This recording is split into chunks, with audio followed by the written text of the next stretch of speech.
Good afternoon, everyone. Thank you for joining and welcome to this webcast. This training session is hosted by the UAE Ministry of Finance on the new FATCA and CRS system. It is our pleasure to host this session. We will be going through all the functionality of the new system. The new system will shortly be live and accessible to you all. The link to access will be published on the UAE Ministry of Finance website in due course. Thank you again for joining, and we hope you enjoy this session. Very good afternoon, everyone. Indeed, thank you very much for joining to this session on the new FATCA and CRS system. Before we begin on the content, I just wanted to cover some housekeeping rules. So just a couple of points before we get back to the agenda. This training webcast is being recorded. The recording will be published by the Ministry of Finance, so you'll all have access to this material and this recording. As the audience, you're muted and the chat box has been disabled. So you won't be able to speak during this webcast, but the link to the questions to be raised during the webcast has been provided to you in the caption box. So you all should be able to access that link.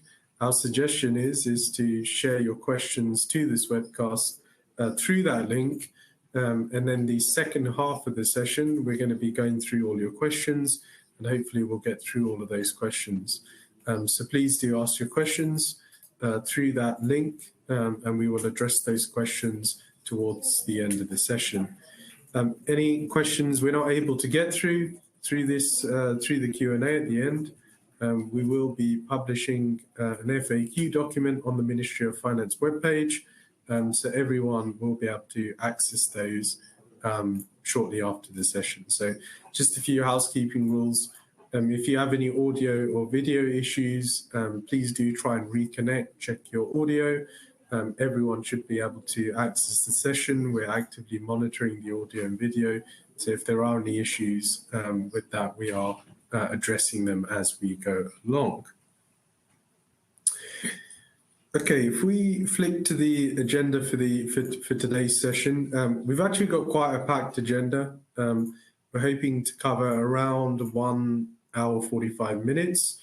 The first thing we're going to go through is the responses to the Q&A. So indeed, this is the second training webcast. Many of you would have joined the first training webcast on the 28th of April, where we displayed some of the functionality of the system. You had an opportunity at that session to submit questions, and we're hoping to go through all the responses to those questions today. So I will spend a good 15 minutes going through all the responses.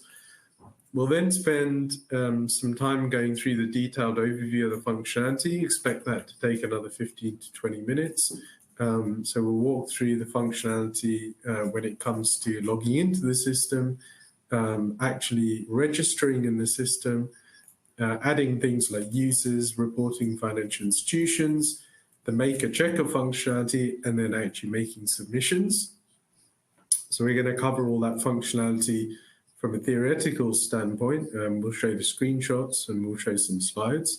And then we're going to go into a deep dive or demonstration of the system itself. So through the demo process, we will be going through the system from the standpoint of essentially accessing the landing page, adding things like groups, new users, makers, checkers, how to submit, how the process works. So we'll go through a full demonstration. And as I mentioned earlier, as we go through, if you have questions, please do raise those through the link. All of your questions are being recorded as we go through the session. And as we come towards the end, we will address all of those questions raised. Anything we don't have time to address, we will take those away and we'll publish those as FAQ after. So as the session would need to close at 2 p.m. sharp GST, we're not going to be able to spend more time on the session. Without further ado, I think we can move on to addressing all the responses to the Q&A from the session held on the 28th of April. Next slide, please. Before we get into the Q&A, we wanted to set out the workflow for this new system. Now, starting at the top left side, the login by all users must be through UAE Pass. UAE Pass is accessible to UAE residents, UAE visitors, and non-UAE visitors as well, so people from the outside. And we'll go through that functionality and how you can sign up to UAE Pass if you are any of those three user types, and then how you log into the system. So essentially, the Ministry of Finance, once the system goes live, will publish a link on the Ministry of Finance webpage. When you click into that link, you'll have to log in using UAE Pass, and only then you can access the system. So it would be necessary to sign up to UAE Pass in advance, and we'll go through that process in this webcast today. The second step is creating groups. So the first user, so if you're for financial institutions, if you're the first user, you will need to log in, and you'll need to then create a group. And we'll go through. Well, we're actually going to go through all of these steps in detail today through the slides and through the demo. But the first user is the admin user by default. They will create the first group, and we'll come on to talking about what are groups. That's the first step, create a group. Second step would be to add users to that group. And essentially you add users through their email address, and as long as they're signed up to UAE Pass, you'll be able to add those users to the group you create. That's done by the admin user. And then comes the process of adding entities. So once a group is set up, you add an entity to a group. That's done by any maker user. We'll come on to the different user rights as we go through. Approval of the entities needs to happen in the group by a checker user, and then approval by a regulatory authority. Once a regulatory authority approves, you are then able to make submissions in the system, and that might be submitting an annual report or a nil return for FATCA and or CRS, and then review and approval by the checker user, and then submission to the RA. So that's a broad overview of the entire workflow. And just to recap, log in via UAE Pass, create a group, add users to that group. Once you've added users to the group, add entities to the group. Once the entity's been submitted by the maker user, approved by the checker user, it gets submitted to the regulatory authority. Regulatory authority then approves that entity, and only then you're able to submit returns. And once you've submitted returns, again by the maker, approved by the checker, the process is then completed when it comes to submission. Now, many of your questions before were based on risk assessment. There will be further materials, training materials submitted on risk assessment that will come. That will not be covered in the webcast today, but that's a relatively straightforward process in terms of submitting risk assessment, but that will be fully covered. Next slide, please.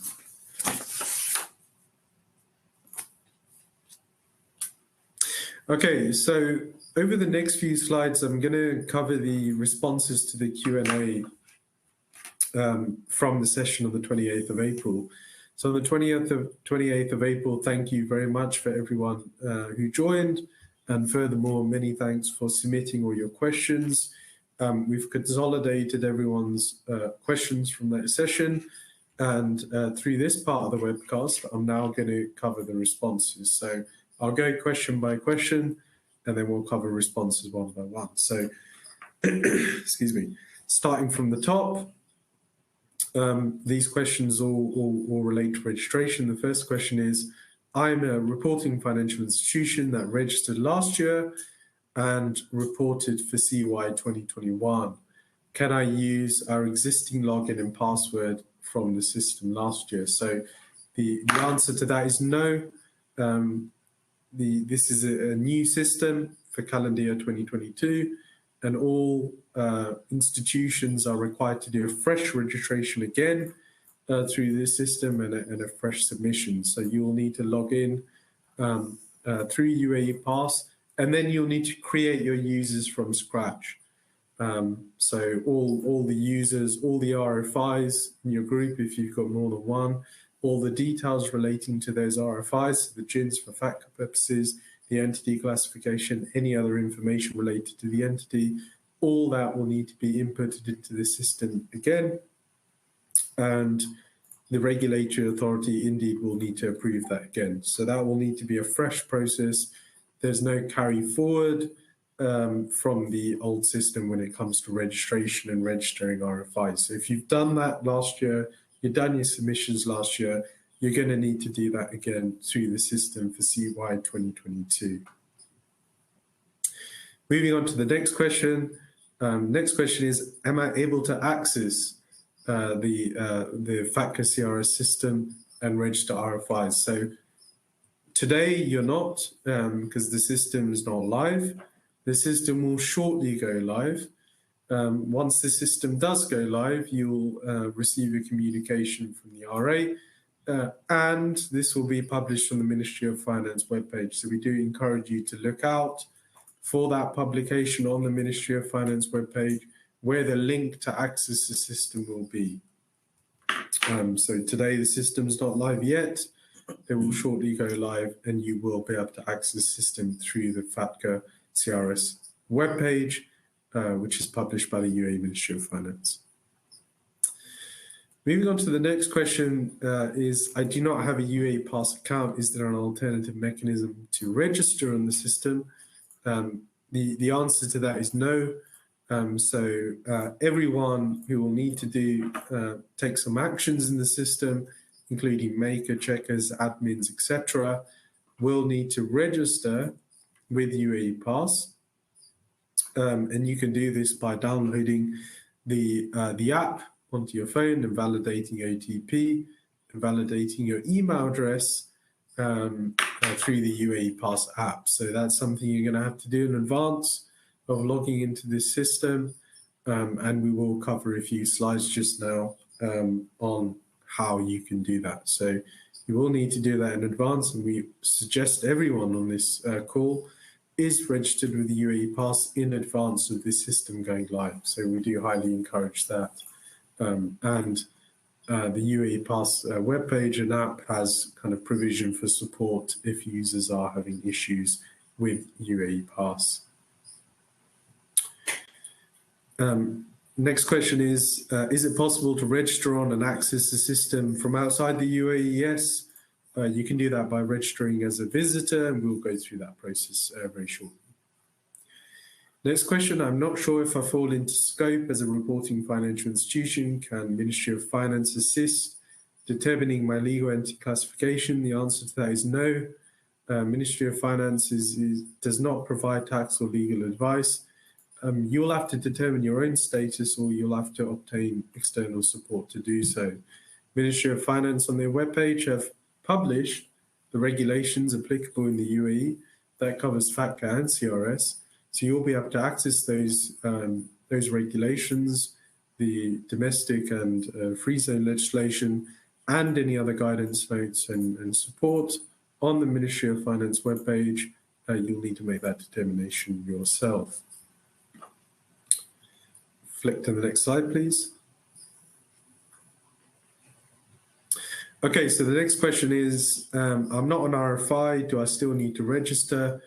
You may be requested to register by either your regulatory authority or licensing authority or the Ministry of Finance. So Ministry of Finance will be using this new system to log your entity classification for the purposes of FATCA and CRS. So you will be required and requested to do so. So whilst non-RFIs such as active NFEs or passive NFEs or NFFEs for that matter, or certain types of non-reporting financial institutions may not have an obligation to file returns, you may still have an obligation to register and disclose your status in the system. So this is something that you may be requested indeed to do, and there will be instructions on how to do so.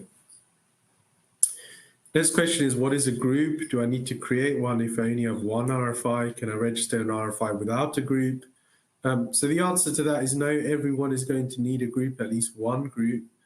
Essentially, a group is a group of entities or RFIs that have registered on the system.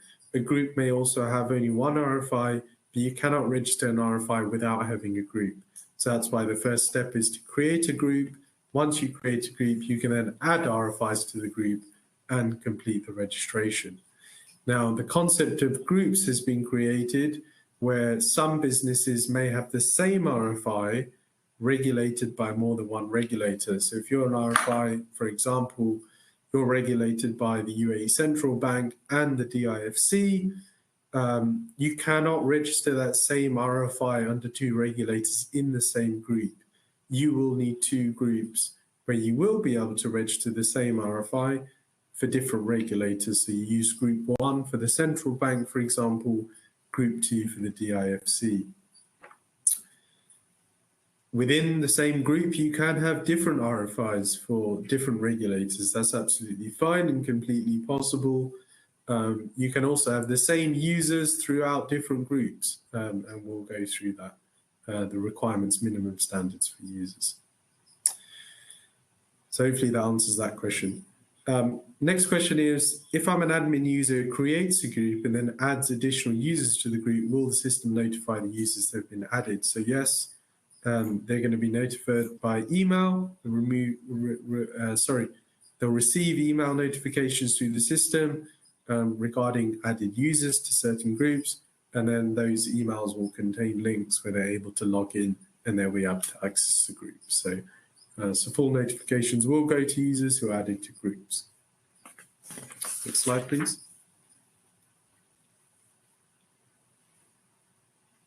Thank you. So next question, does my group need to be approved by the RA or Ministry of Finance? No. So the answer to that is groups can be created by admins at will, and you can create as many as you want, and you can house as many RFIs as you want into those groups. They don't need approval. RFIs will need approval though from the regulatory authority or other competent authority when it comes to the approval process. So groups don't need approval, and they will simply be created when you request them to be created. You can immediately add users, you can assign user roles, you can add entities. The approval of entities will need to be approved by RAs, etc. So you can add entities, but they will need to go through an approval process. On to the next question. I'm an RFI that conducts activities regulated by more than one RA. Which RA should we register with? You as an institution, you'll need to determine where your reporting obligations are. So you might be regulated by two. We've given an example here.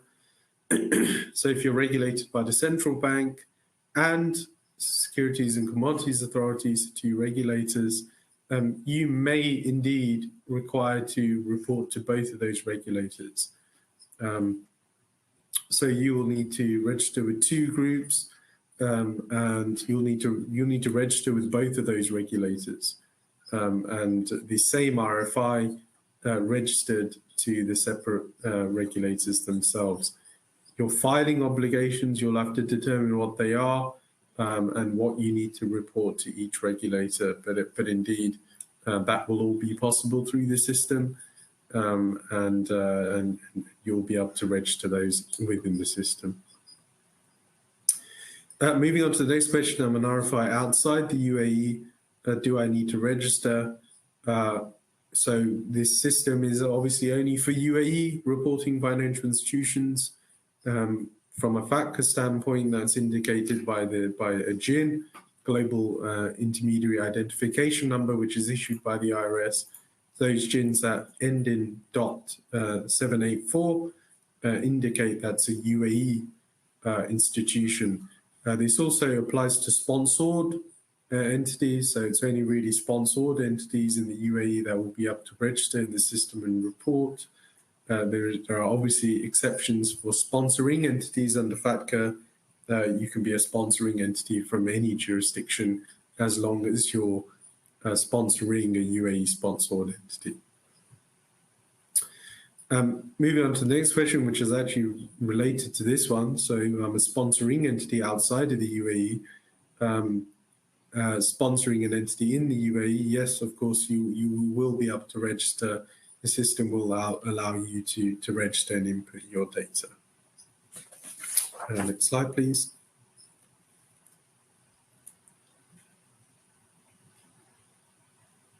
Okay, so the next question is actually very similar to the previous question I covered on the 2 RAs. So this is the UAE RFI with 3 regulatory authorities. Can I register them in exactly the same way as you would when you have 2 regulatory authorities? So the same institution needs to report to 3 different regulators, has a license from 3 regulators.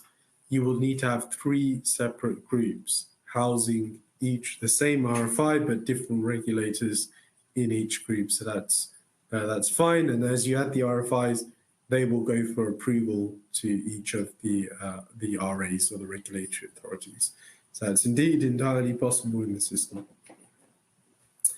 The next question, can we amend registration details or submission made in the previous year, and how can this be done? So the answer to that is no, not in this system. This system will indeed be a fresh registration for this year with all new information. So you will not be able to amend, particularly at this time, any filings. You also won't be able to view any filings for CY 2021 in this particular system. So that will not be possible, and you'll need to do a fresh registration. Next question is, do we have an option of modifying the entity registration details after validation or the data submission made during the current year? How can this happen?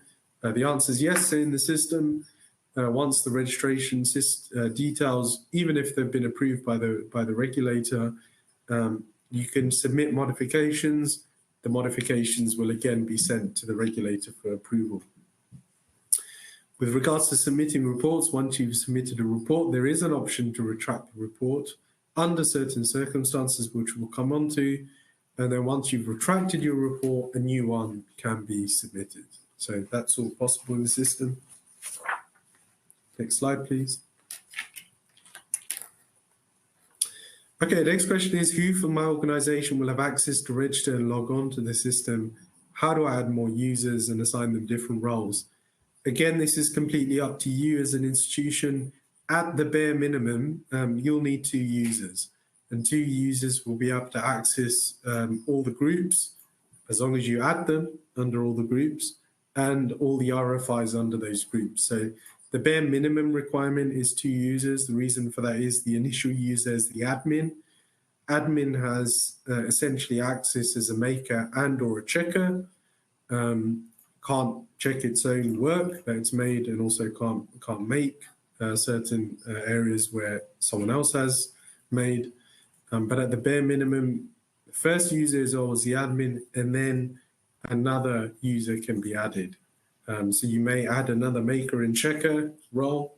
The different roles are maker only, checker only, maker and checker, viewer only, and also admin. So, so the bare minimum 2 users are needed, and probably most users of the system will obviously have the first admin user, and then you may add a maker and checker user. So, so that's at the bare minimum, but you may choose to add further users, additional maker users, additional checker users. If you have an oversight function, a viewer user, etc. So that's all possible in this system. Next question, why does the FATCA CRS system have a maker and checker? For a very simple reason, the system requires 4-eye review for any activities conducted. These are obviously quite complex regulations. So the regulators and the Ministry of Finance requires all work is reviewed before it's submitted, and that refers to RFI registration and data submission. So it enables that 4-eye review and check. Next slide, please. Okay, the next question is, what can a viewer do in the system? I mean, it does what it says on the tin. It can only view, but it can see the groups. and actions that have been taken by the various users. The viewer obviously can't perform any actions, so they can't check. They're simply in an oversight function. Next question, how many users at a minimum do I need? I believe I've answered this question already on the previous slide. So minimum of 2 users. First user is always an admin user as default, and then the admin user can add additional users. So that doesn't matter how many groups you create or how many RFIs you have, you simply just can use the same users for those groups. Next question is, how do I know my RFI has been approved by the RA? So number 1, you receive an email notification. All group users will receive an email notification that the RFI registration has been approved. And number 2, the RFI will appear in authorized entities list under the entities tab. We're going to go through that in the demo. We're going to show you what that looks like. Next slide, please. Thank you. Next question is, how do I know if my RFI has been rejected by the RA? So similar to the approval process, all registered group users will be notified by email that the RFI registration has been rejected. The entity will also appear in the rejected by RA list. So in the entities tab in the portal, which will show, there's a rejected by RA entity list, and there may also be some comments from the RA. So you'll need to then resubmit those users. Next question, are the FATCA and CRS reporting templates the same as last year, as CY 2021? The answer to that is no. So whilst the reporting format is the same, it can be done by Excel, and that's done for ease and continuity. The reporting templates are not exactly the same. Effectively, the data fields and the data is the same as last year. So the type of information being collected by the Ministry of Finance for both FATCA and CRS is the same, but the validations and the format of the template is different. We're going to go through the templates a bit later and take you through each of the fields, but the templates are not the same. You will need to download the new reporting templates from the portal. We'll show you how to do that. And you will need to follow the filing instructions. The system is not going to accept any templates that have been modified by users, and will obviously not accept any templates from last year or any prior years either. So you need to make sure before you submit, you're downloading that updated template from the system, and that's the only file you're uploading. What's the CY 2022 reporting deadlines? The next question is going to be published on the Ministry of Finance webpage. In prior years, this was 30th of June. That's likely to be the same this year. Again, the webpage link is there. Next question, please. Okay, so the next question is, I'm unsure about the data I should fill into the reports. Where could I find further information? Now, reporting financial institutions are required to follow the regulations when it comes to determining what's reportable and what needs to go into the reports. That's not the responsibility of the Ministry of Finance, but you may be subject to enforcement actions if you don't meet those requirements. And again, we do want to reiterate the templates need to be downloaded and those new templates need to be used. Now, there is a concept of errors and warnings in the system, which we'll come on to. We'll demonstrate some of that. If your reports have errors, you'll need to correct the errors before your submission's accepted. That process will be described, and there are full error reports in the system to show you where the problems are. There's also a concept of warnings in the system. So where some of your data looks strange, for example, if you're reporting to under CRS to a certain country and the TIN you've provided doesn't meet the requirements for that country, you will get a warning. And whilst that doesn't stop you from submitting the report, it's highly recommended you try to address that, because that may be down to an error. The next question is, will my previous FATCA and CRS filings be visible in this new system? The answer to that is no, not at the moment. Ministry of Finance may consider that in the future. Next slide, please.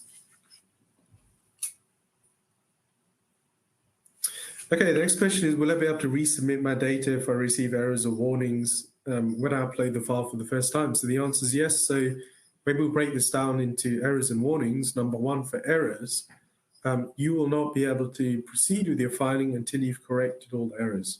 So if you upload a file and that file has validation errors, the system will produce a report where you're able to see those errors. You'll need to correct those errors and re-upload. So you won't be able to make a submission as a maker user. Makers can't submit until that file is error-free.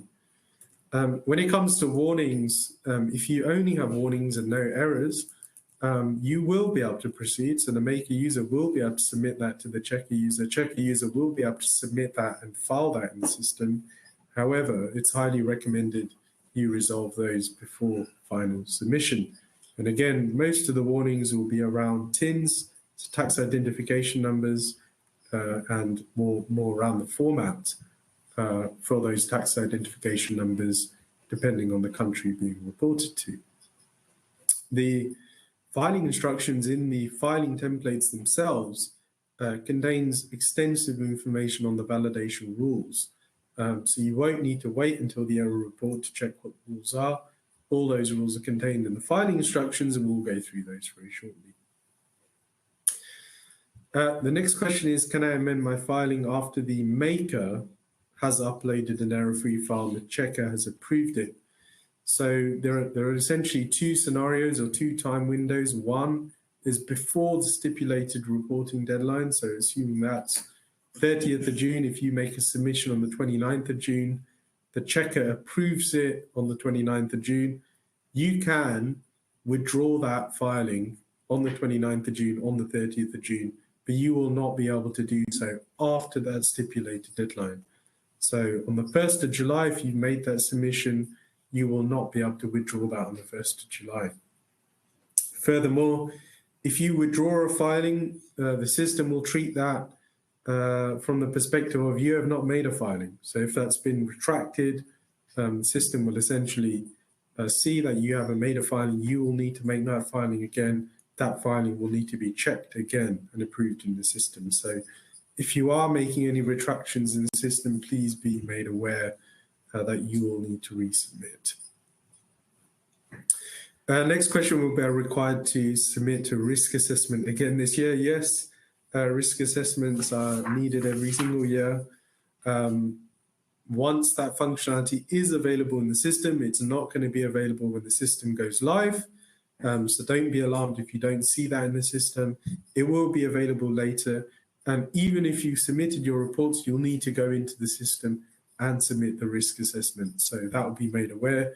Full training documentation will be provided around the risk assessment questionnaire, but please be aware you will need to submit that at some point in the system.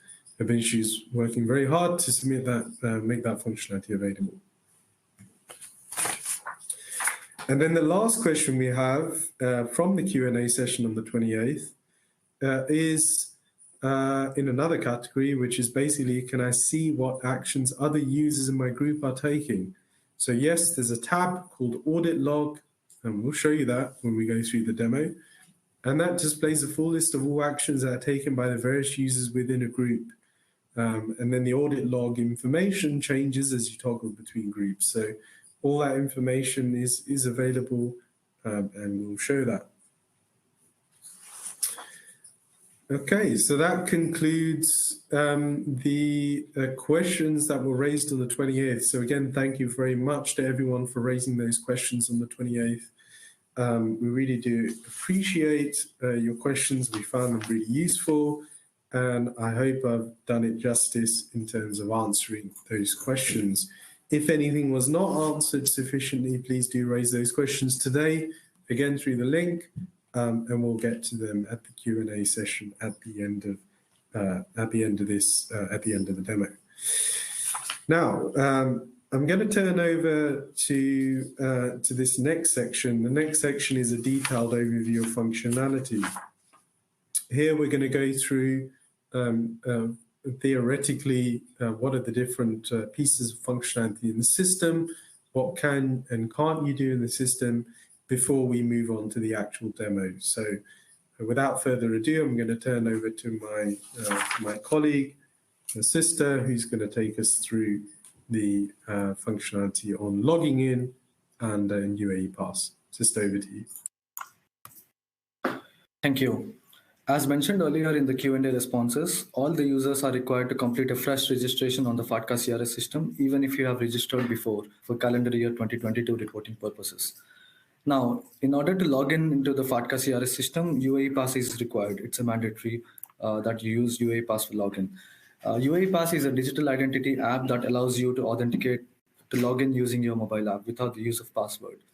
Now, please note that UAE Pass is associated with your personal mobile number and email address, and the FATCA CRS system allows you to define a correspondence email address so that your work email address can be provided to receive email notifications.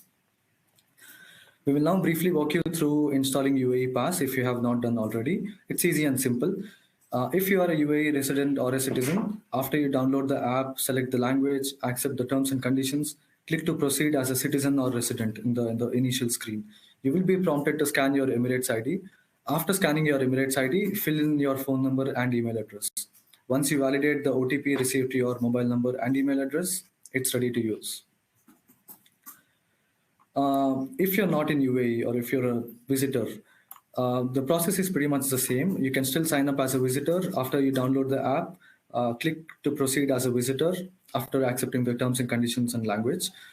You will be prompted to scan your passport or GCC ID card. After that, fill in your phone number and email address. Please note that it is not required to use the UAE mobile number here. You can use your personal local mobile number and you will still be able to get the OTP to your mobile number and email address. Once you validate the OTP, it's ready to use. It is important to remember your phone number linked to the UAE Pass account, as you would be using it to log in using UAE Pass into the FATCA CRS system. Now, in case if you do not remember, please open your UAE Pass application. At the bottom, click Account, click Personal Details. You will see the personal details on the top. And once you click the personal details, you will be able to see your phone number that is linked to your UAE Pass. Now we will walk you through the user login using UAE Pass into the FATCA CRS portal. On the FATCA CRS portal, you will see Login Register on the right-hand side of the window. Click Login or Register. It takes you to the login page where you need to click Sign in with UAE Pass. It takes you to another page where you'll have to enter the mobile number that is linked to the UAE Pass account. After you click Login, after you enter your mobile number that's linked to the UAE Pass account, it takes you to another page. If you can flip the next slide, please. So you will see that your UAE Pass mobile app triggers an authorization request. After you authorize, you will be redirected to the FATCA CRS page. And as a first-time user, you will be prompted to enter a correspondence email address, where you can provide your work email address for receiving email notifications that pertain to FATCA CRS system. This completes login using the UAE Pass. You will be seeing the landing page after you complete login using the UAE Pass and after you provide your correspondence email address. If you have any questions so far, please feel free to populate your questions using the form provided in the video link. Thanks, and I will now hand it over to Bilal. Thank you.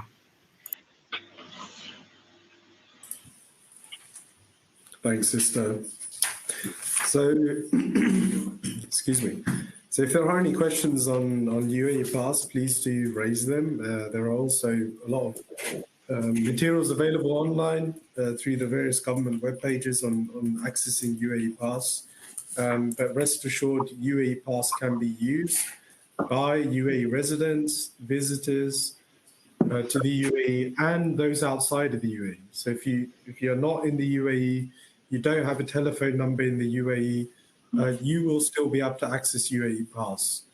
I think just one other thing to add is, as you log into the system, and Sister did mention this, you will be asked for a correspondent email address.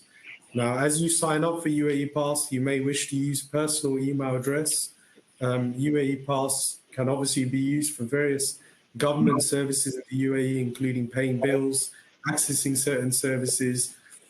Particularly for this system, the purpose of enabling or allowing a correspondent email address is to use your work or your professional email address. So that's really the purpose.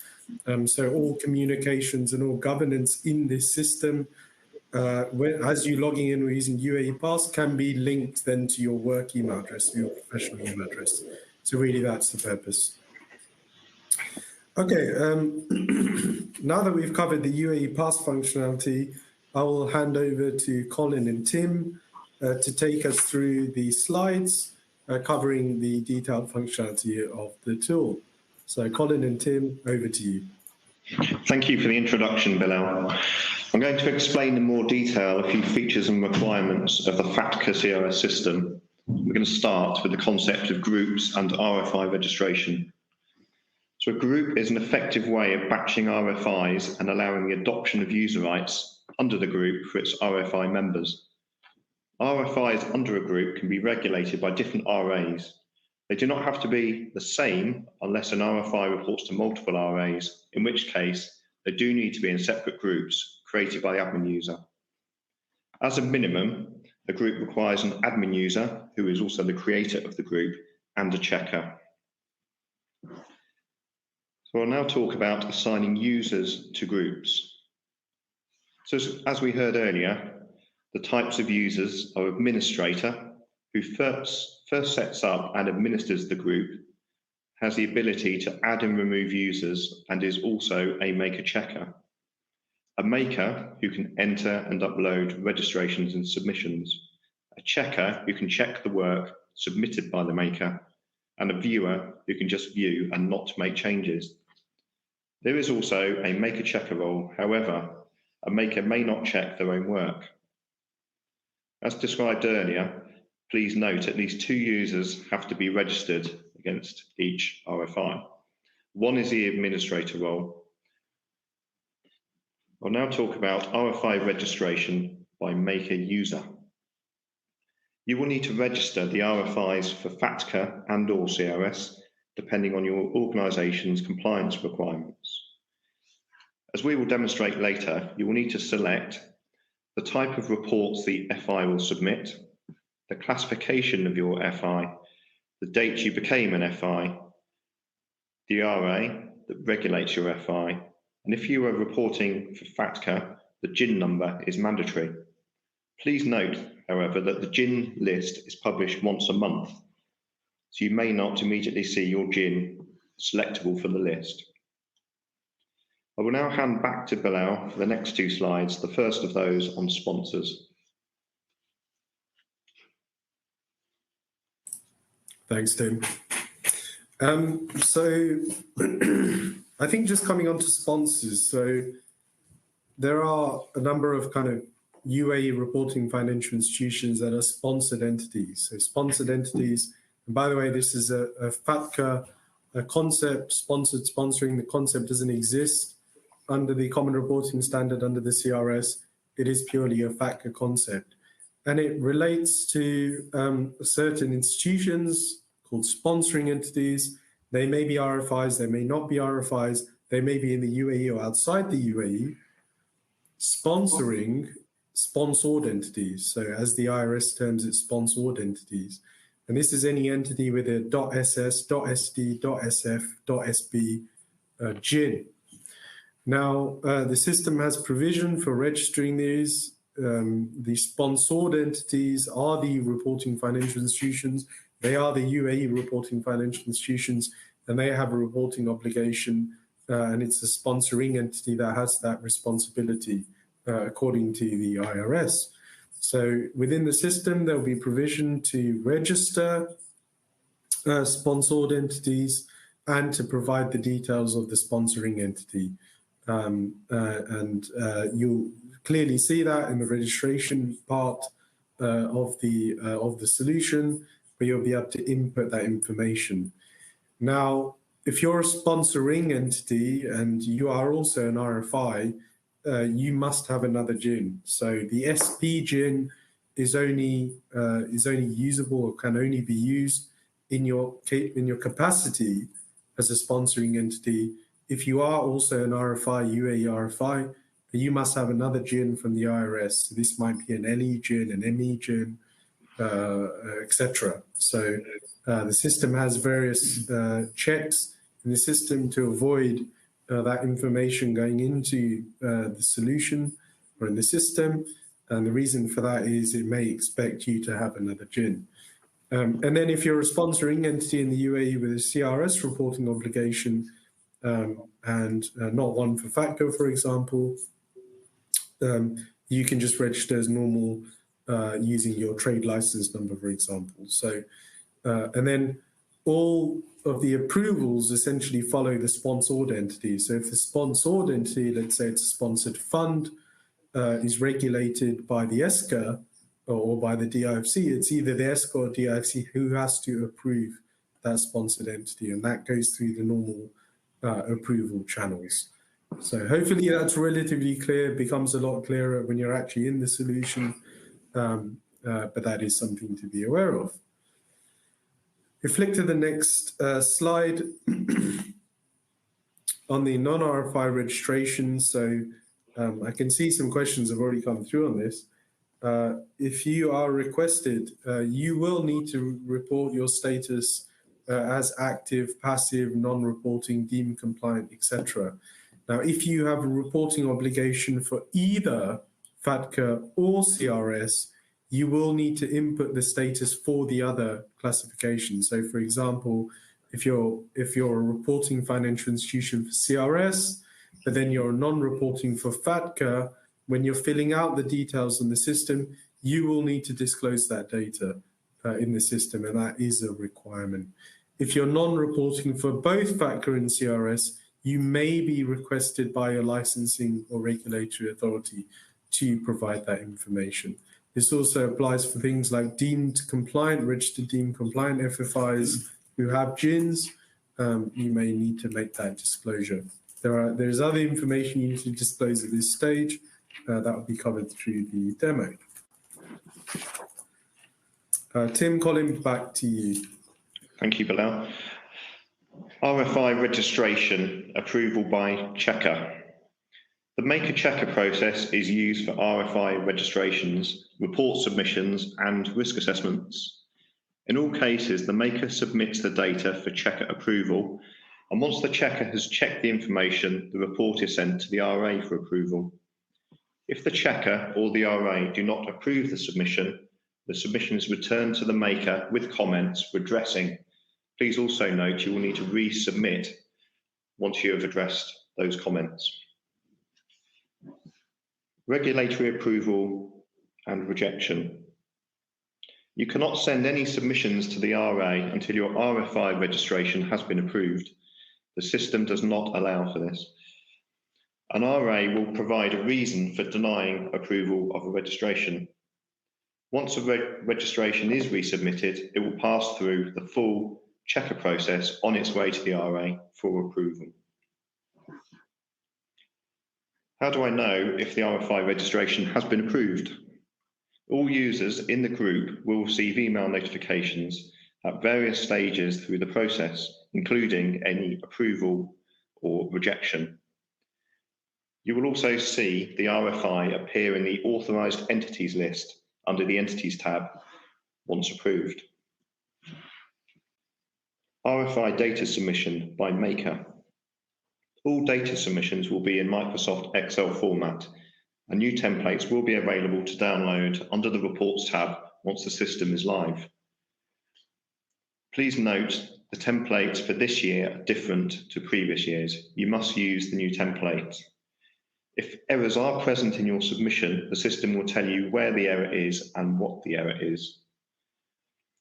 Please also note that if errors are present in your submission, it will not be accepted by the system. Your submission has to be error-free. You may see warnings on your submission. These are advisories and may refer you to items such as invalid TIN numbers. Please also note that failure to complete your reporting obligations may result in enforcement measures applied by the regulatory authority. RFI data submission, warnings and errors. I'll talk about errors first. Uploaded data cannot be submitted to the RFI checker and subsequently the regulatory authority for approval if it contains errors. There is an option to download the errors as a CSV file, which can be opened in Excel. Once in Excel, you can apply filters to help you manage those errors. Once you have amended the errors, the Excel spreadsheet needs to be resubmitted until it is correct and accepted by the system. So warnings against tax identification numbers. The system includes TIN validations for TIN numbers used by all jurisdictions for FATCA and CRS purposes. Where an invalid TIN is reported, the system shows a warning which will appear on the screen. This means the TIN reported is not in the format or structure prescribed by the jurisdiction. This will not prohibit the RFI from submitting the report, but the RA will also see the warnings and may require them to be corrected at any given point. RFI data submission, FATCA CRS approval by checker. All actions within the FATCA CRS system require review and approval by a second person, the checker. The checker will only see data submissions which have been accepted without errors. The checker can approve or reject the submission with comments. If the checker rejects a submission, the maker must amend and resubmit for checking once the original rejected submission has been retracted. Once the RFI checker has approved the submission, the RFI checker submits to the regulatory authority for approval. How do I know if the submission is successful? Once submitted to the regulatory authority for approval, users within the financial institution can check the status of their approval under the Entities tab. A red circle means it has not been checked. A green tick means it has been checked. So I'll now talk about some other actions and features within the system. So in addition to registrations and data submissions, there are some other features. The ability to retract submissions up until the domestic deadline, the ability to delete RFIs if no data submissions have been made, and if submissions have been made, the RFI can be archived but not deleted. You can also add and remove users and change roles if you are the admin for the group. I will now hand you back to Bilal for the next section.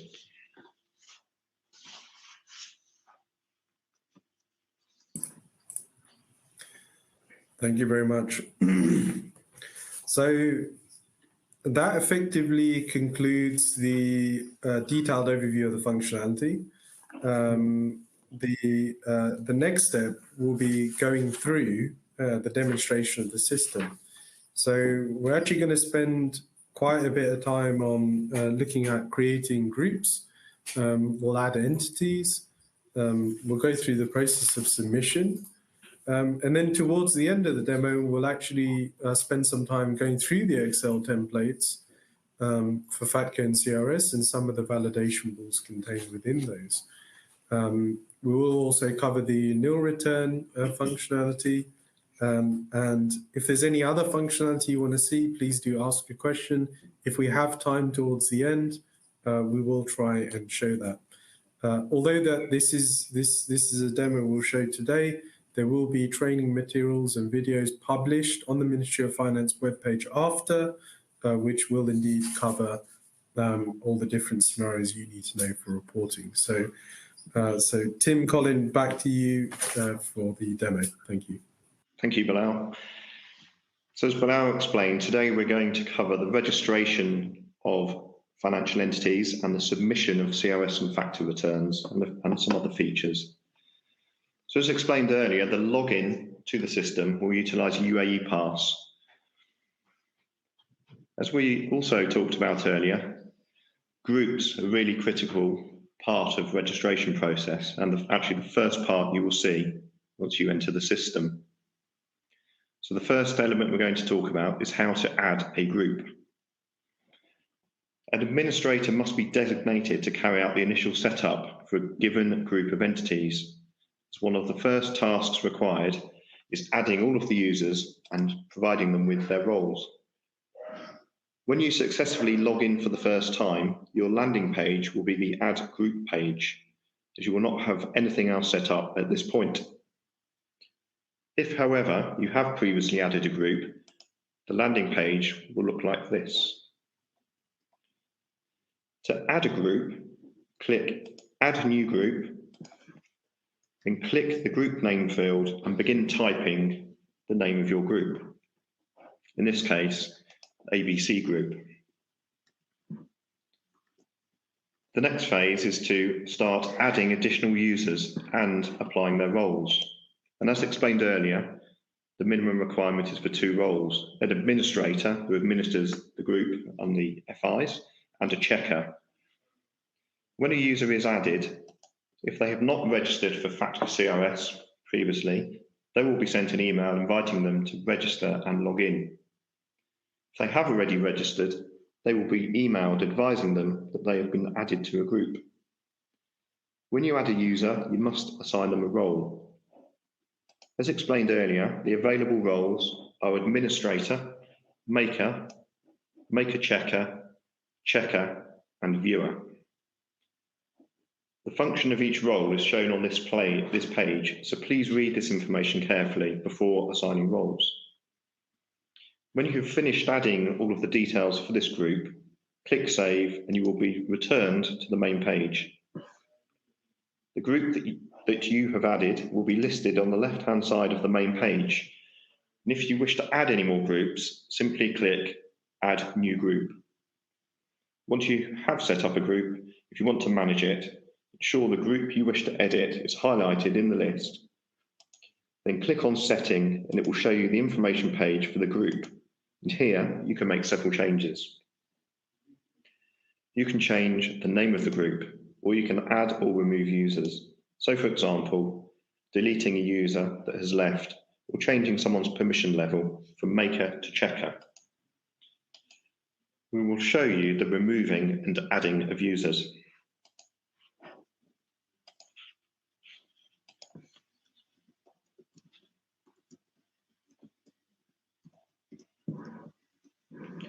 Once you have completed your changes, you can return to the main page. I will now talk you through adding entities to a group for both FATCA and CRS. Once your group setup is complete, you can start adding financial institutions to the group. To do this, click on Add New Entity. Then select the types of reports that the FI will be submitting. We will set up a CRS registration first, then a CRS and FATCA. Select the classification from the drop-down and enter the following information: the reportable from date, and the regulated by. If the FI only submits CRS reports, then the GIN is optional and you can type in the name. However, you can use the GIN if the FI has one. Once the details are complete, click Save. You will now be prompted to enter the registration details for the FI. The name will be pre-filled. Add the date of incorporation. It is important to note that the date of incorporation must be on or before the reportable from date entered on the previous page. Next, select the country of incorporation from the drop-down. The UAE will always be at the top of the list. Then fill in the contact details.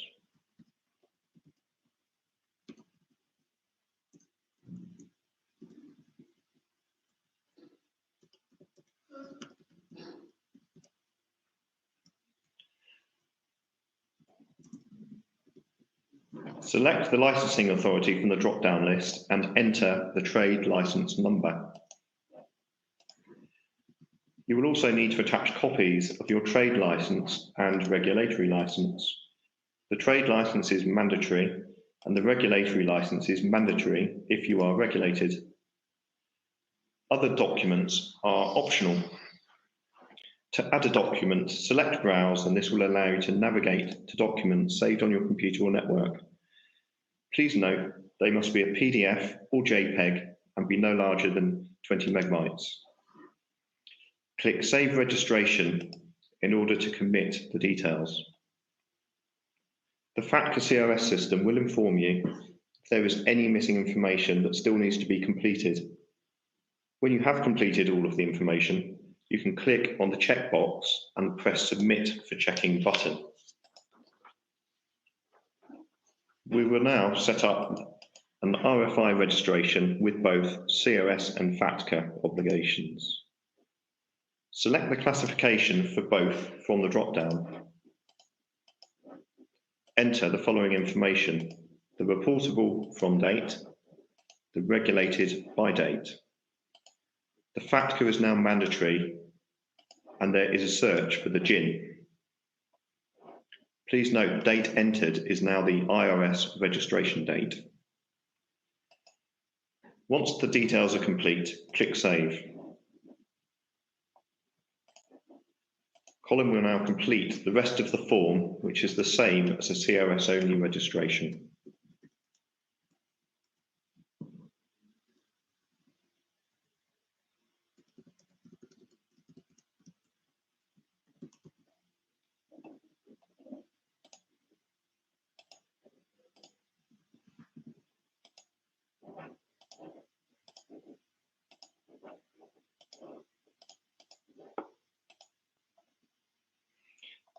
Once completed, click Save Registration. The FATCA CRS system will inform you if there's any missing information that still needs to be completed. Please note you will be able to save the FI if you have not included copies of your trade and regulatory license. However, you will not be able to submit the registration to the regulatory authority for authorization until these have been included. When you have completed all of the information, you can click on the checkbox and then press Submit for Checking button. The registration will now await checking within the financial institution. It is important to be aware that you will be unable to submit reports for a newly added financial institution until it has been checked by a person within the FI and then authorised by the regulatory authority. The financial institution will be listed in the Entities Awaiting Checking section. We'll now talk about Maker Checker. A maker has input data that will need to be checked by checker before it can be submitted to the regulatory authority. The user can either be a maker or a checker and may also be a maker checker, but as noted earlier, they will not be able to check their own work. In this example, data has been entered by someone who is a maker and they've submitted the RFI registration for checking. We will now switch to a different user who has been set up as a maker checker. This user could also be just a checker for this function. The checker will have received an email informing them that the RFI registration is awaiting checking. The checker will see entities awaiting authorization in the Entities section. By clicking on the FI name, they can review the information for that FI.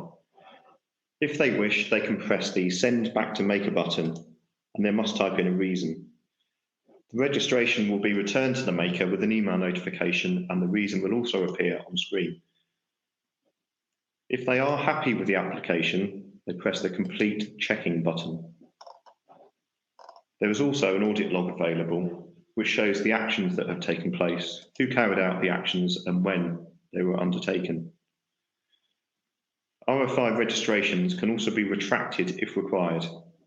If they are amended, they will need to go back through the full checker and authorization process again. Regulatory authority approval. The RFI is now visible to the regulatory authority and appears in a waiting authorization screen. They will carry out the necessary checks and authorize or decline the registration. If they decline, they have to enter a reason, and this reason will be sent to the RFI as an email and also will be highlighted next to the RFI registration information.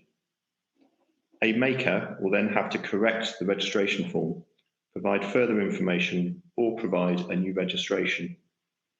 Again, this will go through the full checker and RA authorization process. RFI report submissions for CRS and FATCA. We assume the regulatory authority has now approved the RFI registration, so submissions can be made.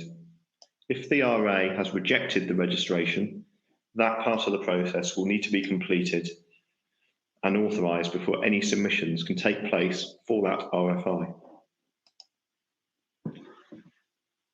If you click on a group and then entities, you will see the financial institutions in the group and whether they need to submit a report. A red circle shows the report needs to be submitted. A green tick indicates reporting has been successful. You will also see 3 sections on this screen clearly showing the status of each registration. Awaiting authorization in yellow, authorized in white, and rejected with a reason. To submit a report, select the group you wish to submit for. Then click the reports link at the top of the page. There are 2 options: submit an Excel file and submit a nil return. You will normally submit a return using an Excel file. To do this, click on the Submit an Excel file link and you will see this page. Here you can download the relevant template for the submission you need to make. If you are unsure that you have the most recent template, please use the download link. This will take you to the download page where you can select the relevant template. Click download and the template will normally be downloaded into the downloads folder on your computer. From there, you can save it to another location and begin the process of completing the report. Only submissions using the latest template will be accepted. It's really critical that you do not change the format of the Excel spreadsheet by adding columns, tabs, or anything else that alters the structure of the spreadsheet. If you do make any changes to the format, the system will not accept that report. CRS reports with errors. To submit a report, go to the reports page and select the report type that is being submitted. In this case, it is CRS. Ensure the reporting period is correct and select the radio button for the correct financial institution. Then use the browse link to browse to your file. Click open and this will take you back to the submit page. Here you can click submit to process the file. If there are any issues with the data entered in the spreadsheet, you will be provided with a list of errors, which includes a spreadsheet tab name, cell reference, together with a description of that error. There is also the option to download the errors as a CSV file, which can be opened in Excel. This can then be sorted or filtered by error. It is important to be aware that if there are thousands of errors, they may not all be displayed. If there are errors, the Excel spreadsheet must be corrected and submitted again until it is accepted by the system as correct. An Excel file will not be accepted or stored unless it is submitted with 0 errors. We will now submit a good CRS report which loads successfully. Clicking on the details box, we can see the 2 accounts add more details about the accounts in a user-friendly format. We will now submit a CRS report with warnings. This has been successful, but has a warning. Clicking on the details, we can see the warning, which is a TIN validation issue.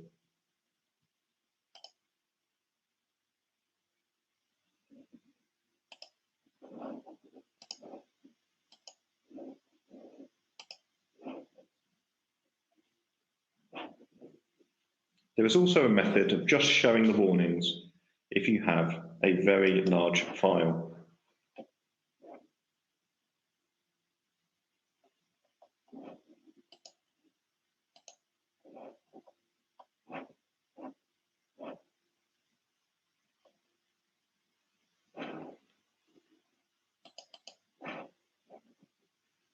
However, we're not happy with the warnings in the CRS file, so we will retract it and then can do some further work on the spreadsheet before it is resubmitted. We can retract a submission at any point prior to the end of the domestic reporting period. We will now submit a good FATCA report and can again see the detailed information.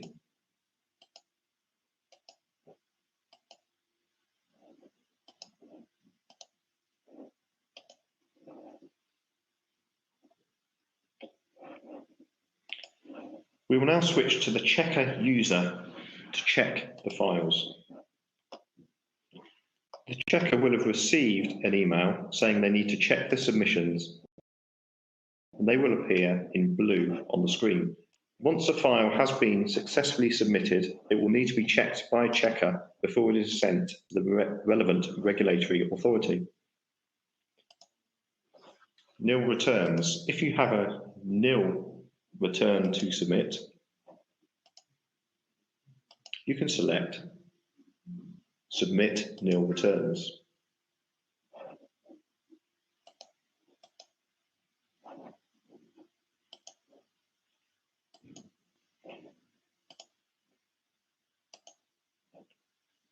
This is a simple process and the screen looks like this.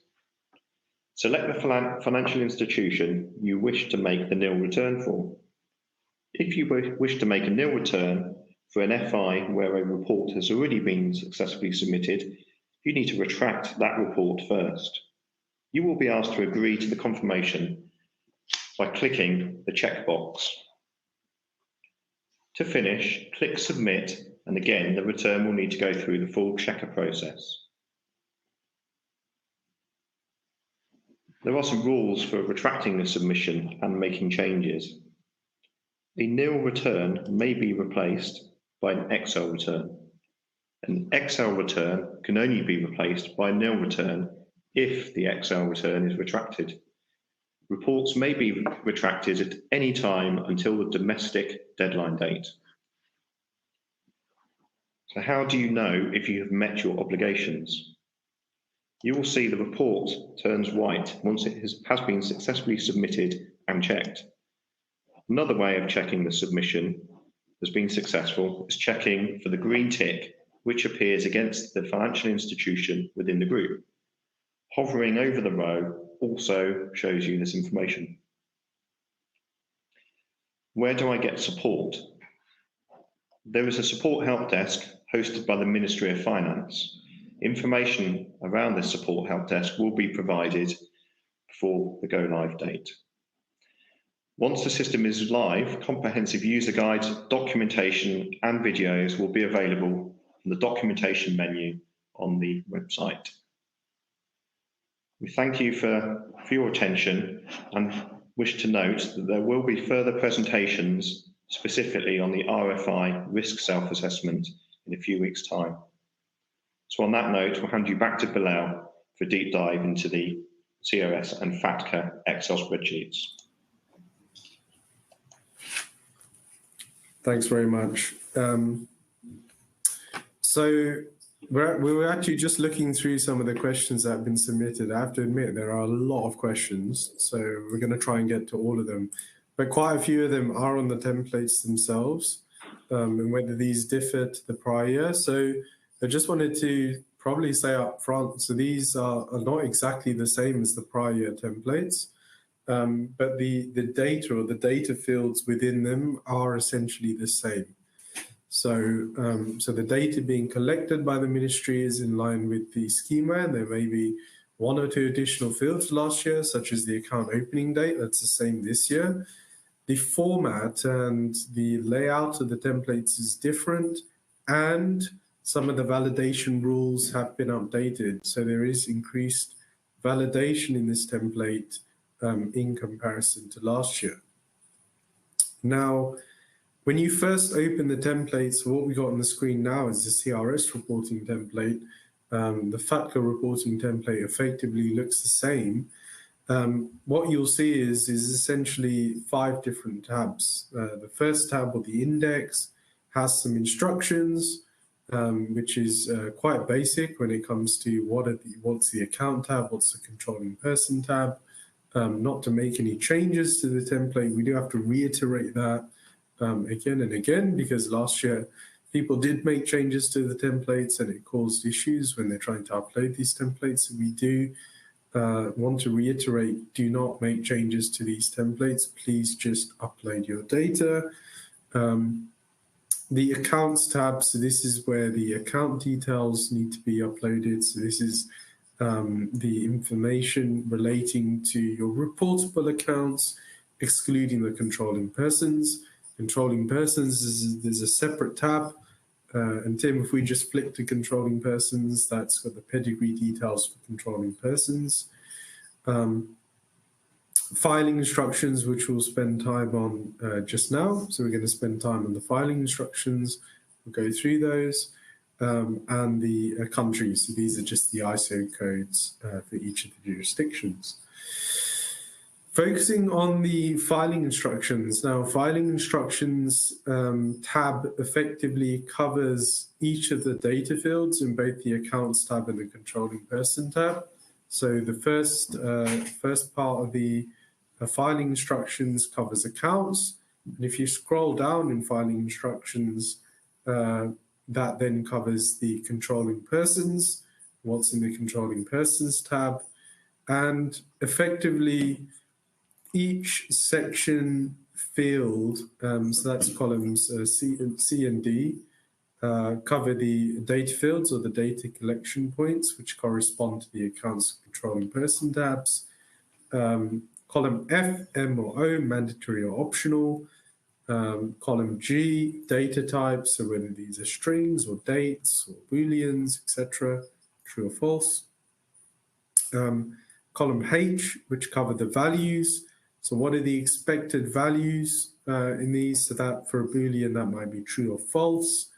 It might be individuals or entities. It might be certain specific values, like, for example, for account types or account holder type, this might be CRS 101, 102, etc. And then finally on column I, these are the rules. So these you do need to pay specific attention to. The rules contain the validation rules for those data fields. So certain fields might be mandatory for individuals, they might be mandatory for entities. Dates need to be in a specific format. So year, month, day, etc. So we don't propose to go through those in detail on this webcast. That would take another hour or two to go through them all, covering FATCA and CRS, but all those rules are there. Now, when you upload your data and if you receive an error report, the first place to check is, of course, the error report, which will outline the error, but you'll be able to find what the intended values are by going back to this template and checking the filing instructions again. So the solution or the system is quite specific, particularly when it comes to format of data, and just pay attention to things like dates, etc. The system does want that information in a certain format. There are also restrictions on length of certain fields, so either that might be 200 words or characters, might be 4,000, etc. So that does need kind of close attention here. That said, the error report is quite extensive. It will provide you specific details on where the issues are, but it is always advisable to follow the instructions in this template whilst you're doing the first upload to essentially reduce the numbers of errors. And that's particularly important when you've got high kind of volumes of data. Tim, it might just be worth talking to how many records can be put in here. I think there are high volumes. We know some filers, some institutions have huge volumes of data to upload. So it would be good just to touch on that as well. Yeah, I mean, certainly, the system's been designed to deal with certainly, hundreds of thousands of accounts in the spreadsheet. So Obviously, if they can be broken down into small elements, all the better, but the system has been designed to cope with very large volumes. Yeah, thanks for that, Colin. So everyone should be able to submit your full data set for FATCA and CRS in one Excel spreadsheet. So that's fully manageable, and the solution will produce the error reports, etc. Related.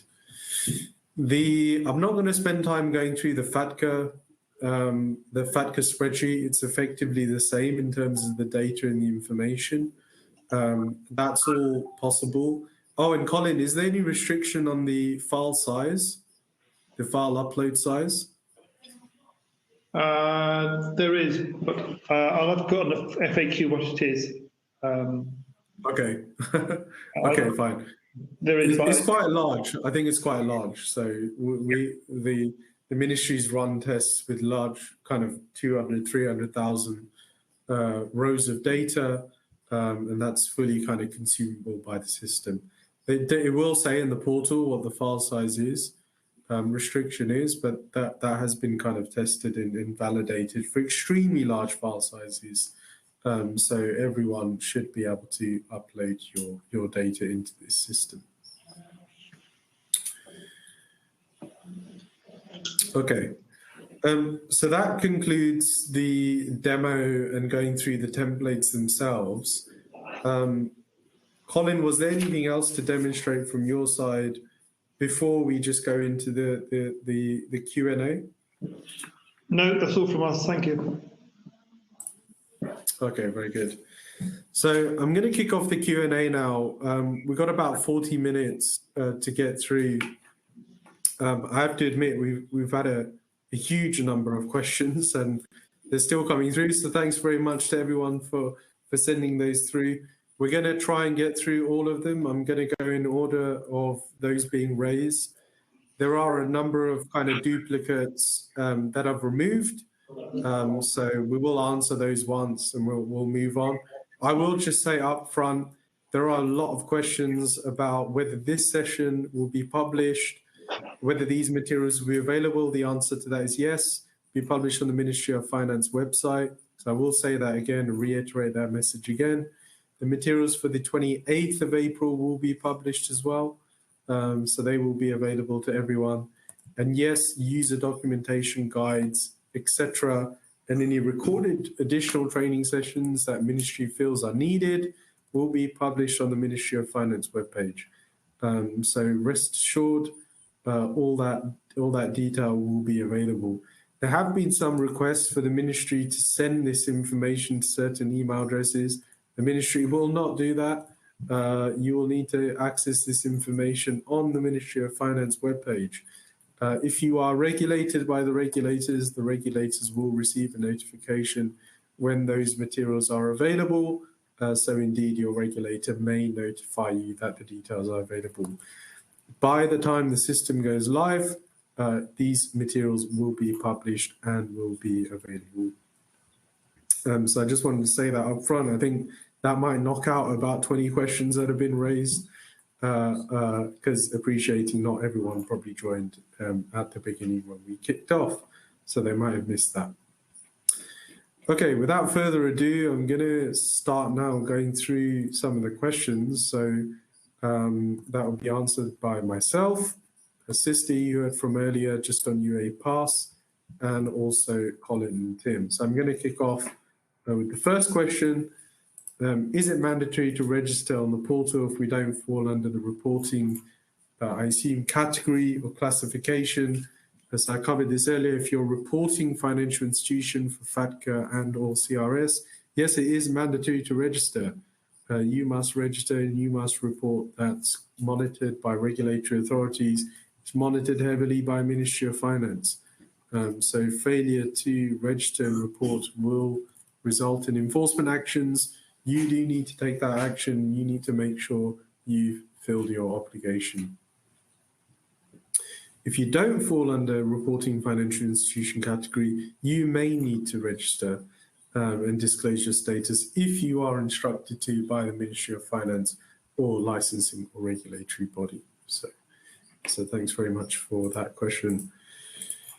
We've got another question. Whilst creating a group of FIs in the registration process, in case an FI in the group is outside of the UAE, do we need to include it? So I just want to be crystal clear. This is the UAE Ministry of Finance system. So anything you report through the system should only be for UAE institutions, and there are various checks, etc., through the system. This is why the regulatory authority will go through an approval process to approve the data you're submitting. You cannot, even on a voluntary basis, add other RFIs in other countries. They need to be reported to those other jurisdictions. This system only concerns reporting financial institutions for the UAE. So I hope that's clear. We've had actually a lot of questions on branches, and this relates to the date of incorporation, country of incorporation. It's really if you have the details of the registered head office, you can input those. You can also provide the details of the branch office. The branch office country of incorporation is obviously where the principal is. This information would need to align with the documentation you're uploading. So that's more important, and that does need to align to the data you're submitting in the portal.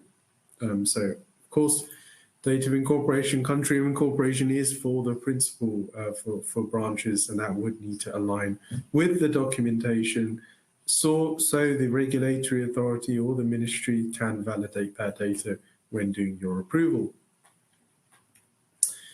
Next question, are we only allowed to register UAE residents as admins, makers, checkers, or viewers? So, Sister, I'm going to defer to you for that answer. Thanks. No, it's not a requirement to only have the UAE residents as an admin, maker, or checker. You can also register, the users can also register outside UAE, but while you sign up to the UAE Pass, you need to click to proceed as a visitor. That allows you to sign up to the UAE Pass without the use of, even if you don't have a UAE mobile number. Fantastic. Hope that's clear to everyone. And indeed, in this training, when it's published, there are materials on the UAE Pass, and you can use it. Okay, next question is in case of various errors. So this is one for Tim and Colin. In case of various errors after uploading the Excel file, would the CSV file list them all in one go? Tim or Colin, over to you. The answer is yes. The CSV will list every account that has errors. So the answer is yes. Thanks, Colin. So just to be sure, so all the errors relating to all the data submitted in the file would come in one go. Is that correct? Regardless of the size of the file? Yes, regardless of the size of the file, the CSV will contain all the errors that it knows about at the time that the file is submitted. Okay, so if users correct errors, they should not expect to see different errors that didn't get loaded in the first place. Is that right? In general, yes. Occasionally, there's if they change something completely, then it could then have another knock-on error. For example, if it was an organisation that had a date of birth, for example, then that might be if they change something from an individual to an organisation, then that might affect the date of birth check. But every error that it knows about at the time when it's submitted, based on the data provided, will be reported back. Okay, thanks, Colin.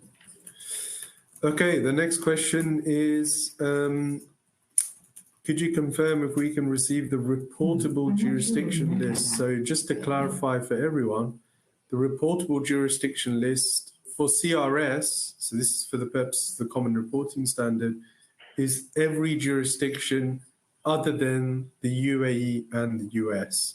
So from a reportable jurisdiction standpoint, all RFIs, all reporting financial institutions must report data regarding all tax residents other than the UAE and US. So hopefully that answers that question.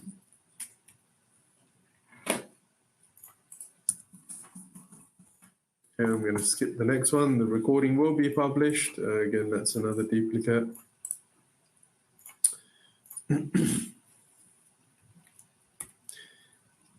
Hopefully that also answers the next question. For which countries do we need to submit the data? So again, that's the reportable jurisdictions. That's all countries other than the UAE and the US for CRS.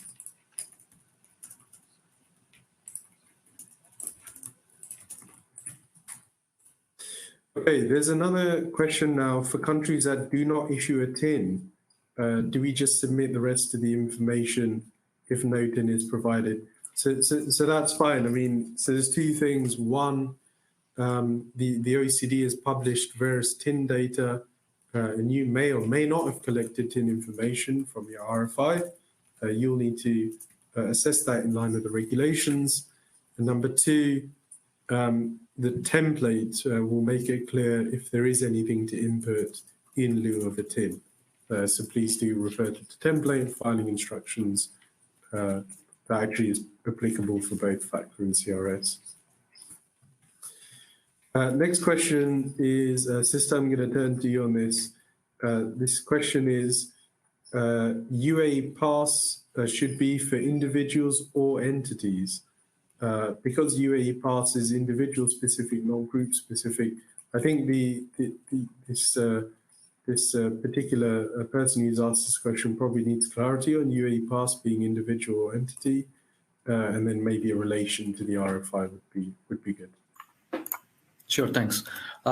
Yes, well, every user who is a part of the group needs to register individually using the UAE Pass. So if there are 3 users in the group, all the 3 users are required to register individually using the UAE Pass account. Okay, so UAE Pass, it's only for individuals. Correct. So UAE Pass is not an entity registration, it's an individual registration. And then as you log into the system, you may input your work email address. And that's how you can start obtaining notifications to your work or professional email. So hopefully that's clear. If that's not clear, please do raise another question. We'll try and get to it towards the end. Another question is when/how do we receive the admin user when the site will be active? So the portal is going to go live very shortly. It's expected to go live in the month of May, so please do look out for that. Effectively, anyone who logs in is the first admin user. So if you're a reporting financial institution, the first user initiating the process needs to log in. They will be the admin, then they start creating groups and adding users. So that's fully initiated by the user themselves. Next question, are there material changes to the template? I believe I covered this earlier. There are not material changes in terms of the type of information being collected, but it's a completely new template with new validations. So you do need to check and assess that information to ensure you're reporting the right thing. There's an institution here that's they actually deregistered in calendar year 2022. It's quite a specific question. Guys, I'm not going to get to the very specific questions. Those need to be raised to your regulator. But this one I will take. I think it is relevant. So this particular institution deregistered during 2022. There's a question, do they need to submit for 2022? So if you were an RFI during 2022, you have a reporting obligation for that calendar year, even if you cease to be an RFI at some point during the year. So you will need to report for calendar year 2022, of which reporting is due this year. Now the next question, Colin, Tim, I'm going to turn to you. Can I use the same credentials to register as maker, checker, admin to manage multiple entities? Can I use my same email, mobile number to be registered? I assume it says for multiple entities. So Colin, Tim, over to you. Thanks, Bilal. So the answer is yes. So once you've registered and been successful with UAE Pass and you're in the FATCA CRS system, your credentials will then be used in the groups and RFIs that you are you have a role in. So yes, we just enter them once. Thanks, guys. Next question, Sister, is for you. Can we create UAE Pass for foreign checkers without UAE contact details, like without a UAE phone number? I think you might have covered this before, but I think worth going over this again. Sure. Yes, the answer is yes. You will be able to create foreign users using the UAE Pass. All you need to do is select proceed as a visitor in the UAE Pass mobile application while you register. Enter your local mobile number. It does not need to be a UAE mobile number. Validate the OTP, and it should be ready to use. We also received another question on UAE Pass related to the use of personal email ID. I would again like to clarify on this one. As a first-time user, as soon as you log in using the UAE Pass, you will be prompted to enter a correspondence email address, where you can provide your work email address. Now, so that all your FATCA CRS system notifications will be published to your work email address. What if your work email address has changed at a later point of time? You will still be able to change your email address. All you need to do is on the top right corner, you will be able to see your profile. Just go to your profile and you will still be able to change your correspondence email address. I hope that clarifies things.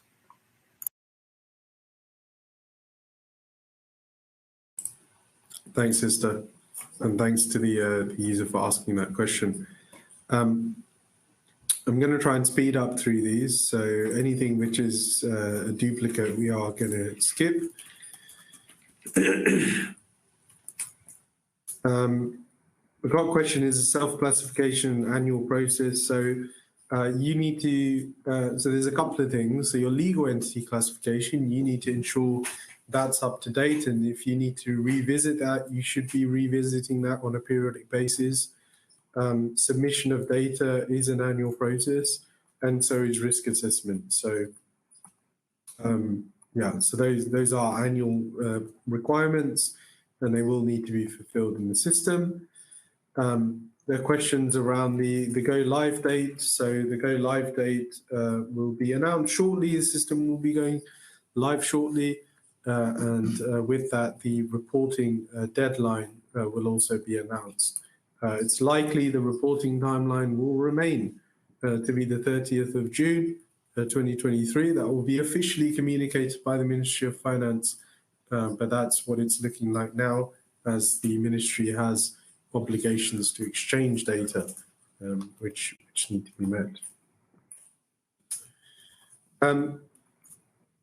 There's a question around, is there an auto process to file zero file submission? I assume this means a nil submission.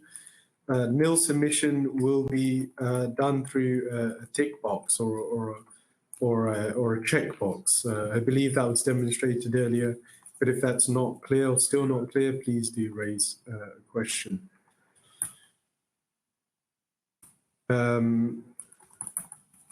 Sorry, guys, I'm just trying to flick through the more important ones. There are many duplicates, again, asking if the materials will be available.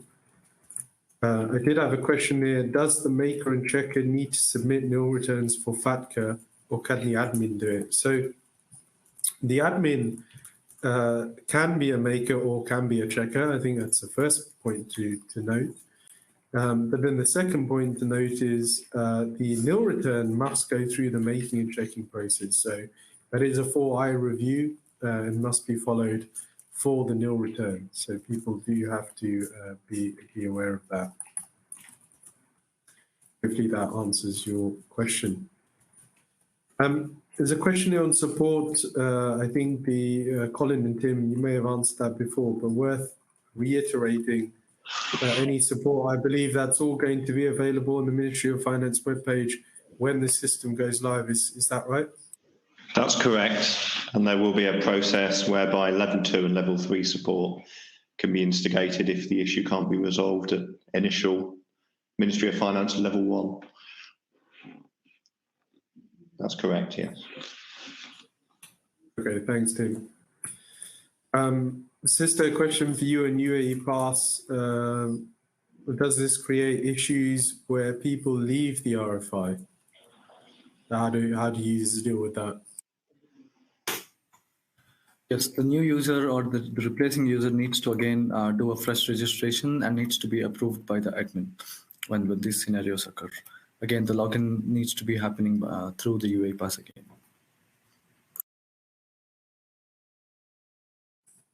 Okay, thanks very much. So hopefully that's clear. I have a question here from a user entities recently registered with FATCA in 2023, April 2023. Do we still have to do nil reporting this year? So this year's reporting is in respect of calendar year 2022. So if you became an RFI during calendar year 2023, your reporting deadline will be in 2024. So there's nothing needed to report now, and you won't be able to report for future years now or prior years now. So the reporting now focuses on calendar year 2022. A question here which I'll actually answer. So do you need to include your country code with your mobile number? Yes, that's correct. That will need to be included, which means it also works for non-UAE. This is a duplicate question. Can we have more than one admin? The answer to that is yes.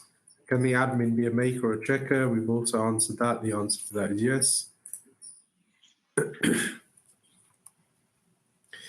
We do have a question from someone who operates in the DIFC. So we understand there are for some of the regulatory authorities, they have their own portals and own requirements. You must follow those requirements. So if the DIFC or if any other licensing or regulatory authority has requirements in their portals or have asked you to make various submissions and to provide information, you must follow those requirements. Those requirements are completely independent of what we are showing you today from the Ministry of Finance. So all filings through the Ministry of Finance portal relate to risk assessment and relate to filing data or nil returns. So those need to be followed irrespective of other filings you may have. I had another question here. We need to perform submission to FATCA in addition to central bank. This was demoed, and I believe it's demoed sufficiently earlier.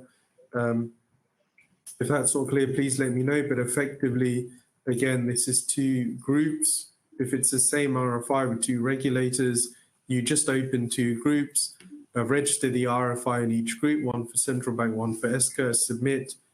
That application will go to those respective regulators, and they will either approve or deny.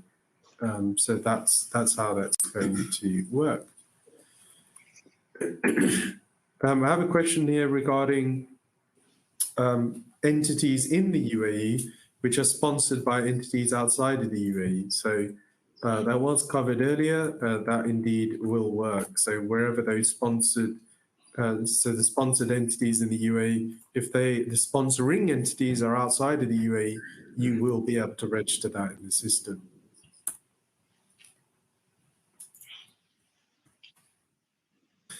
I had a question here about what exactly is the role of maker checker as one role. So you would see one of the user types is maker and checker.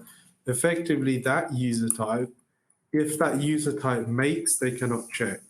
If another user makes, they can check. So they can do both roles, but they can't do both roles for the same function or the same activity. Hopefully that's clear.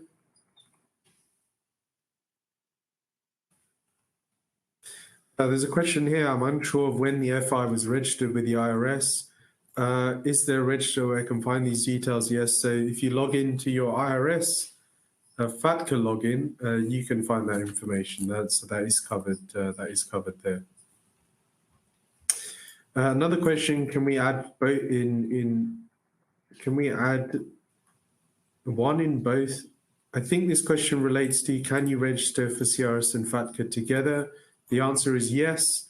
So if the RFI needs to report for FATCA and CRS, that's done together. That's done on the same page at the same time where you disclose their statuses for FATCA and CRS. Hopefully that answers the question.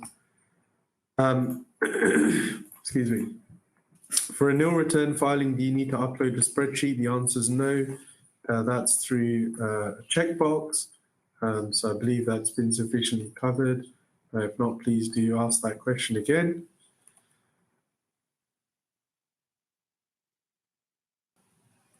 There's some quite specific questions regarding GINs, particularly for different branches, etc. So if you have two different branches, you'd expect those to have two different GINs. If it's the same entity regulated by two regulators, it's probably likely to have the same GIN. These are quite technical questions where you'll have to revert to the regulations or contact your regulator with those questions. Question here regarding the maximum size of the file. Again, it's quite substantive. So Ministry of Finance has tested quite large file sizes with over 200,000 records. So hopefully you won't have files bigger than that. And if you do, the system does have provision to handle it. There is a size restriction for the file that's listed in the portal and will be published as a part of the FAQ. We will cover that. Is it possible to fix an error in the prior year's submission not in this portal? Please do contact your regulator, or if you're unregulated, the Ministry of Finance, if you need to do that. Excuse me. How do we register the same entity with two regulators? We couldn't see that in the demo. Tim, Colin, would it just take kind of 2 to 3 minutes to demo that? Could we demo that? Yeah, sure. Let me just. Okay, whilst you're setting that up, let me get through a few more questions.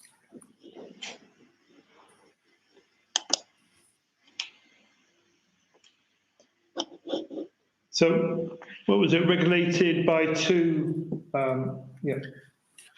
So a lot of questions, the same RFI. So the same RFI with two different regulators. Yeah. So what we'll do is we've got two different groups here. So you might have one group, but you need to set up a separate group for the separate regulator. So as we said before, if you've got multiple RFIs and have multiple regulators, they can all be in the same group. It's just if you have an RFI which is regulated by two different regulators, you need to set up different groups. So we might call this one ABC Group, but the other one might be called ABC Group Central Bank, for example. So in this one, we can go in and we can set up, I'll do a FATCA one, just very quickly. This one will be for Central Bank, we'll make it, put in the name, save it. Oops. Report the date.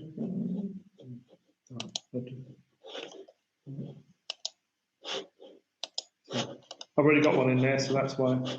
Let me just change that.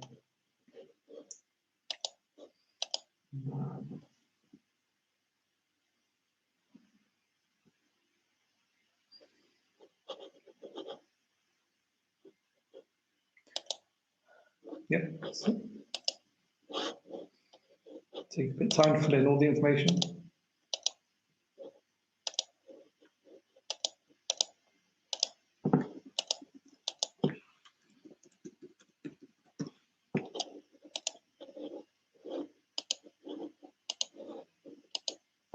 So we'll just make up information here.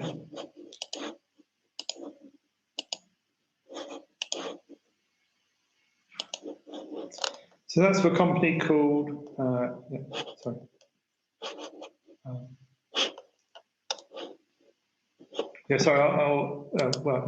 So basically you set one up here and then you go into the second group and then you set up the same entity in that group, but this time with a different regulator. So the first time you set it up, regulated by, for example, central bank in the first group, and then you then go into the second group, and you would then set up the same information, but for example, for DIFC.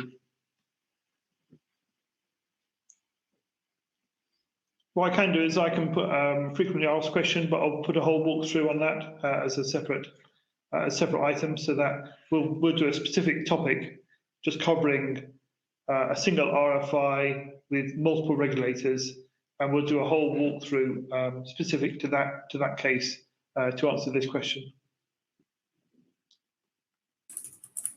Fantastic. Thanks, Colin. Yeah, there's certainly a lot of questions around that, so I think that would be really well welcomed. Okay, thank you. Thanks very much.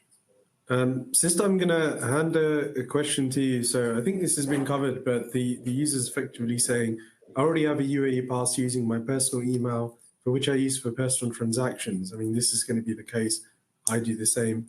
Can I use this UAE Pass? Since we have just one Emirates ID, can I also add another UAE Pass using my business address? So do you want to just take this question? I think a lot of people will be affected by this. Sure, absolutely. Well, yes, you will. As soon as you log in as a first-time user into the FATCA CRS system, you will be prompted to enter a correspondence email address, where you can enter your work or professional email address to receive the FATCA CRS notifications.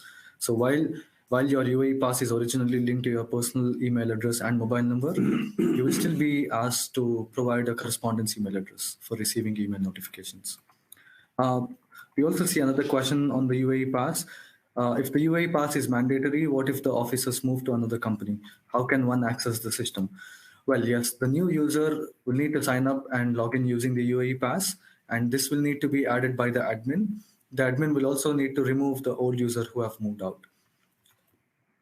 I hope this answers your question. I think,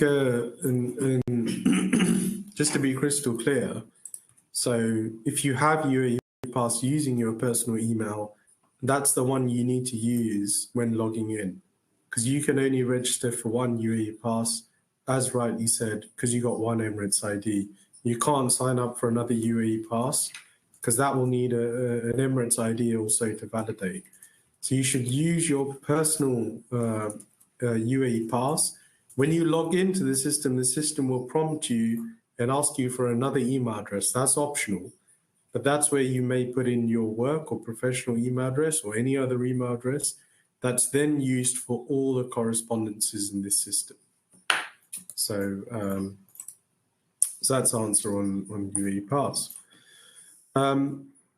I'm going to move on to some of the other questions. We're really running out of time. We've got another 7 minutes left. There's a question, can you please explain the exact change in the CRS reporting format compared to the last submission? The format is the same, it's through Excel. Indeed, the Excel templates have been modified and are upgraded. The changes you'll be able to see and access the new one when you log into the system. I actually haven't sorted through the rest of the questions, so I'm going to go through them now. There are quite a few questions on the TIN, the expectation of the TIN validation. Now, the OECD has published some information on TIN formats that's accessible. We'll cover that in the FAQ, we'll cover the link. For certain CRS countries or certain jurisdictions, where certain rules have been provided. For example, the OECD has published the UK's TIN rules. It refers to the format of the TIN, if it's a functional equivalent of the TIN, what that TIN should look like and what format it should be in. So effectively, the expectation of the TIN validation is when you're reporting data for a certain country, and if that's a TIN, if you're inputting a TIN, if that doesn't match the requirements that are being assessed by the Ministry of Finance, you will receive a warning. And you will be notified that the TIN you're reporting does not meet the minimum standards or the standards published by that country. That might be some of the data which is being published on the OECD webpage, and you will be requested to go back and revalidate that data. So that's really the expectation when it comes to TINs. The purpose or policy objective of this is to ensure the data being exchanged with other countries is of the highest quality. So that may then be an obligation on you to remediate those accounts and obtain tax identification numbers in the correct format that those countries expect. And that's to improve the quality of the data being exchanged. So hopefully that answers your question. There are questions on kind of what happens to the old registration you may have made in the past. The old system, the old portal is no longer accessible. A lot of you have noted that. That's correct. And those old filings at the moment are not viewable. If you need any information or you need to make changes, please contact your regulatory authority or the Ministry of Finance if you're unregulated. By regulatory authority, I mean the ADGM, the Abu Dhabi Global Market, the DIFC, Dubai International Financial Center, Central Bank or ESCA, and unregulated businesses effectively are any RFIs outside of those remits or outside of those environments. So that's directly with the Ministry of Finance. Indeed, the portal's changed, so the old link would not work. A new link will be published by the Ministry of Finance when the system is online.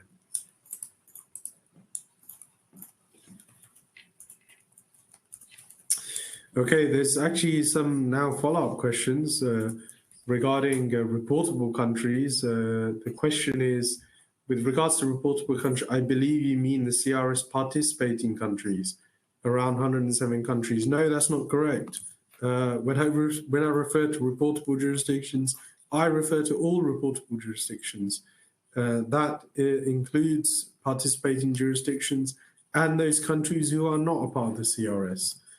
So the Ministry of Finance requirement when it comes to reportable jurisdictions, you are required to report all countries except for the UAE and US. And that is published, I believe, as part of the guidance notes published as the Ministry of Finance webpage. We will clarify that in FAQs. But that is indeed the requirement when it comes to reporting. There's another question straight after that, pretty much on the same point. Do we report even countries that have not yet signed with the OECD for the Common Reporting Standard? Yes. So you must report all data to the Ministry of Finance. The Ministry of Finance then takes the responsibility to exchange that with the UAE's partners. So that's all fine and that can be managed. There are a lot of questions around, can the admin users be makers or checkers? Yes, the admin user may be a maker user in certain functionality and maybe a checker user if it hasn't made that particular report or that particular filing. So if that's registration or that's reporting, the admin user can play a role. So you effectively only really need an admin user and a maker and checker user. Those two users can essentially conduct all activities in the system. Another question related to UAE Pass, which is actually related to some of the earlier points. So this user is asking, includes your Emirates ID, your personal Emirates ID. Of course, your UAE Pass is not linked to your employer or company. How would it be identified as the company I'm representing? That's through the details you submit in the groups and the email address you can choose to use as your alternative email address. So you can use that as your work email address, and that's effectively how it works. Again, UAE Pass is accessible by everyone, even if you don't have an Emirates ID. So you will be able to do that. I have to admit, everyone, I'm very sorry we couldn't get to all the questions. We now are out of time. There are a lot more questions. Ministry of Finance will be publishing FAQs covering all the queries that have been answered. There are some quite specific questions as well for certain institutions, certain scenarios. I would encourage you to raise your questions to your regulator, or if you're unregulated Ministry of Finance, that does relate to certain products, certain entities, whether you have a reporting obligation or not. Those queries are pretty specific, and they will not be published or addressed by the Ministry of Finance. With that, I thank you very much for joining this session and being very patient. 2 hours has gone very quickly. A huge thanks to Ministry of Finance and all the presenters representing the Ministry of Finance today, and indeed to the International Relations Department. Thank you very much, everyone, for joining us today. The recording will be published along with these materials. Frequently asked questions will be published, and the portal will go live very shortly. So without further ado, thank you very much for joining this session, and I wish you a good day. Thank you and goodbye.